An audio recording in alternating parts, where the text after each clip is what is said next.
El día de hoy cambia una época en la Suprema Corte de Justicia de la Nación porque ya está empezando a despedir Luis María Aguilar, ministro de la Corte, porque se terminó su periodo, se cumplieron sus 15 años el 30 de noviembre y se va. Eso significa que el bloque de 8 ministros que podían frenar reformas legales de los presidentes Obrador y ahora Claudio Sheinbaum, incluso arriesgar y amenazar reformas constitucionales como la reforma judicial, sencillamente se quiebra, se queda sin esos 8 votos, se quedan con 7, suponiendo que Pérez Dayán todavía sigue por ahí, pero ya no van a ser, ya no van a tener este poder, y es muy importante.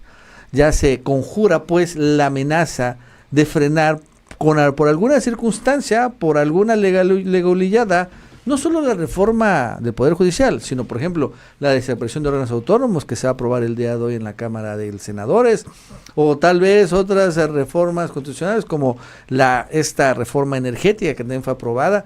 Todo esto ya no va a poder ser. Esto es muy importante.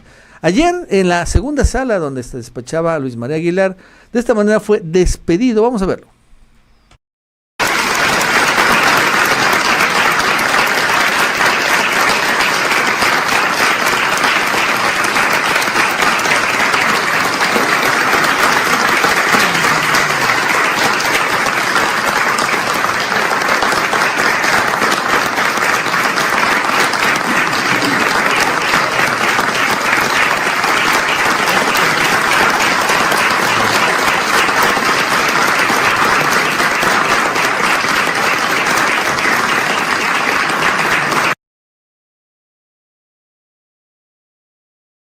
Pero en el pleno de la Suprema Corte, pero se va por fin, se larga este señor, y la verdad es que vamos a estar mucho más tranquilos sin este bloque de Norma Piña de mayorías.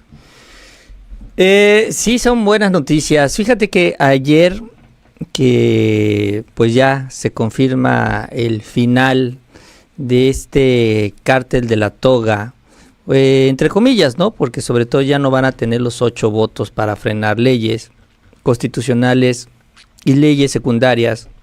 Ayer salieron varias decisiones. Por ejemplo, ayer se avaló ya ves que había una suspensión en contra de la desaparición de los fideicomisos. Bueno, ya hay una ley constitucional y todo eso, ya eso se superó, pero de todos modos, este recurso legal que presentó el presidente López Obrador en 2023, ayer se declaró válido, o sea, se apoyó el reclamo del presidente y se suspendió el amparo, la suspensión que dio Javier Lainez para poder usar los fideicomisos. Se liberó. Ayer también se validó que la supremacía de la CFE, ¿no? Esto que se había frenado también con los amparos de Gómez Fierro y Rodrigo de la Pesa y todo eso, también la Corte votó y validó que eso ya no sirve. Ya también esto gracias a la reforma constitucional, pero también ayer se dio. Ayer también se validó los impuestos adicionales que fueron avalados por la 4T hacia las mineras extranjeras, bueno, mineras en general, pero sobre todo por un reclamo de una minera extranjera que había pedido la suspensión de este cobro de impuestos. Y ayer la Corte lo rechazó, que es lo que pedía, que se declarara inconstitucional este cobro. Pero como ya no tiene los votos... Pero te falta lo del INE, Mauricio, ¿sabías? ¿Lo de qué? Lo del INE. Lo del INE. Ah, bueno, sí. Porque ayer también le negaron la medida cautelar a los consejeros lenchistas. Sí, de quitarle las atribuciones. Sí, ¿no? Porque querían los consejeros lenchistas que Tadei no pudiera nombrar a la Junta General Ejecutiva de manera directa, entonces pidieron una medida cautelar, fue rechazada la medida cautelar. O sea, ya todo está cayendo como dominó. Sí. ¿Por qué? Porque ya es el fin. Ya Norma Piña ya no puede hacer absolutamente nada, ya no puede declarar acciones de inconstitucionalidad, ya no hay pacto, ya no hay acuerdo, ya no hay dinero, ya no hay nada que pueda mover el sistema. Se acabó, perdieron el control del sistema y esas son muy buenas noticias. Ahora sí, hoy Luis María Aguilar, porque, pues, repito, está en esta despedida, vuelve a arremeter contra el Poder Judicial, pero ¿saben qué? Vamos a verlo, se merece el pataleo, el berrinche, vamos. Sobra decirles, amigas y amigos, que nos encontramos en un contexto muy difícil de la Judicatura de México en particular, y para la impartición de justicia en lo general. Son tiempos en donde vale la pena replantear el papel de las personas juzgadoras. Cargamos sobre nosotros el peso de una reforma que no cabe la menor duda, atenta contra todos los esfuerzos que se han hecho por lograr una judicatura independiente e imparcial y de calidad, diría yo. Nos enfrentamos a un futuro donde los poderes fácticos podrán acechar la labor de quienes imparten justicia. Se debe decir así, con todas sus letras, pues así también ha resonado en otros lugares de nuestra región. De acuerdo con el Código Iberoamericano de Ética Judicial, emitido por la propia Cumbre Judicial Iberoamericana, el juez independiente es aquel que determina desde el derecho vigente la decisión justa, sin dejarse influir real o aparentemente por factores ajenos al derecho mismo. La independencia judicial, y hago énfasis en ello, señala este código de ética, implica también que al juez le esté éticamente vedado participar de cualquier manera en actividades políticas partidarias. Así, debemos continuar cimentando las bases de la impartición de la justicia completa, independiente y con perspectiva de género para asegurar en mayor medida que se mantenga un Estado democrático de derecho y con bases en la Constitución.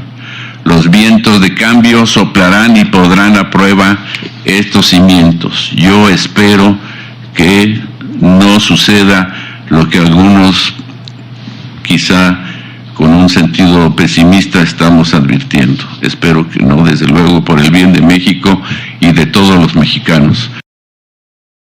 Sí, todo a punto de llorar. Bueno, ahí está. Finalmente se acaba una época. Esto así hay que verlo así, ¿no? La época del control total de la Suprema Corte.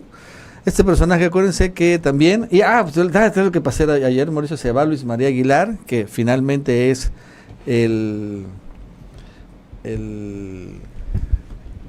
como que ministro amigo de Salinas Pliego, ¿no? Sí, de los ¿cómo no? más protector. Y entonces hay un cambio. Y es que el día de ayer Electra anuncia la privatización de su propia compañía. Es algo interesante porque Electra es una empresa pública. Eso significa que cotiza en la Bolsa Mexicana de Valores. Entonces, teóricamente, cualquiera de nosotros puede comprar acciones de Electra y ser dueños de la compañía. Y si tienen suficientes acciones, incluso puede ser parte del Consejo de Administración y hasta tomar parte de las decisiones. De eso se trata, cotizar en la bolsa.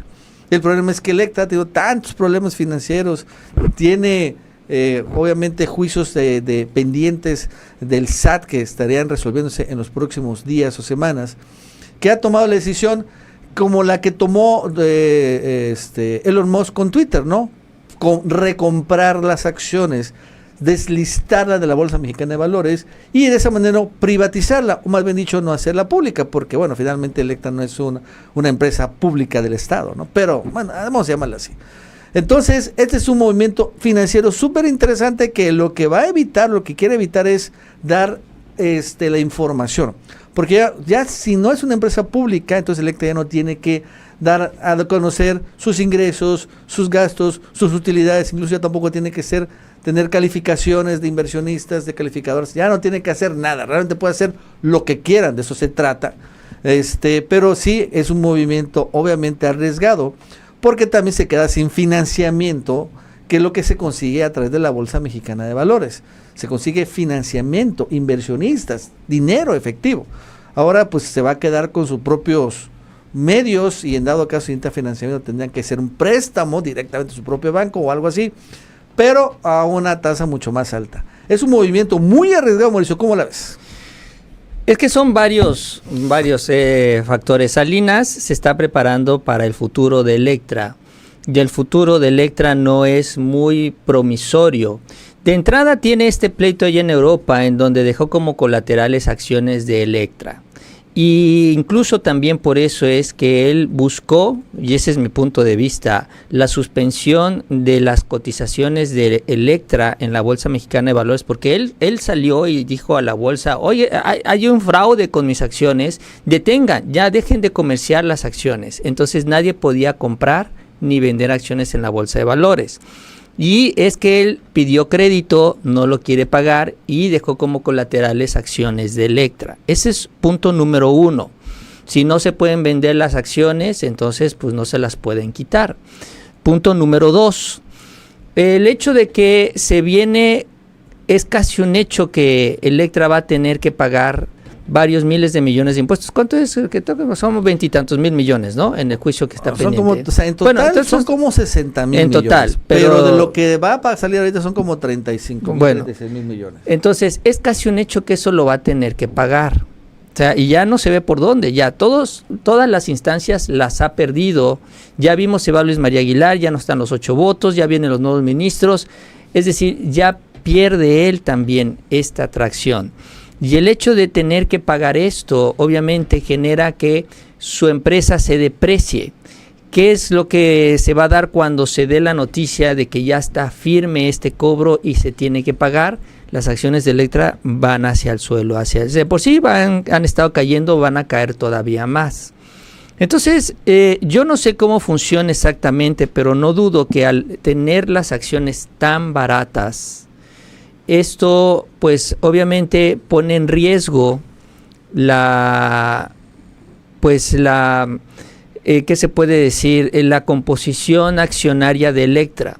Porque, pues, no sé cuál sea el porcentaje realmente que tenga Ricardo Según Salinas. esto, 75% lo tiene Salinas Pliego. Y 25% es lo que tiene en otras partes. Entre las acciones que tú tienes comprometidas con esta empresa y ante el hecho de que si caen las acciones puede venir una especie de toma hostil, es decir, que un fondo diga, me las llevo todas, ¿no? Sí, compras acciones. Entonces, eventualmente, ahí Ricardo Salinas tendría que negociar con fondos buitre el futuro de Electra. Y entonces, para no llegar hasta ese punto en donde no lleguen a comprarle las acciones que van a estar a precio de perro, porque cuando salga lo de los impuestos van a derrumbarse, entonces decide deslistar la empresa, es decir, que ya no se coticen las acciones. Ya puede haber compra y venta, pero eso ya será en lo individual y cada quien le pondrá el precio. Ya no será el mercado. Entonces, Ricardo Salinas se prepara para el vendaval. Para mí está blindando Electra para no perder el control de la empresa. Por el rumbo por lo que le va a tocar, que es pagar los impuestos y el pagar las deudas, pues, porque también está otra deuda de Europa, ahí la trae encima y no la ha pagado todavía. Bueno, y tiene la deuda con TV Azteca. Bueno, y además la deuda de TV Azteca, pero es esa parte, vamos a manejar la parte, pero en particular de Electra, tiene esta deuda allá en Europa que tiene como colaterales las acciones de Electra. No sé cuántas exactamente en el porcentaje total, pero va a tener que entregar acciones si no paga la deuda. Está muy raro. La verdad es que sí se metió en muchos problemas. Bien dice Fitch, de gobernanza corporativa. Este grupo.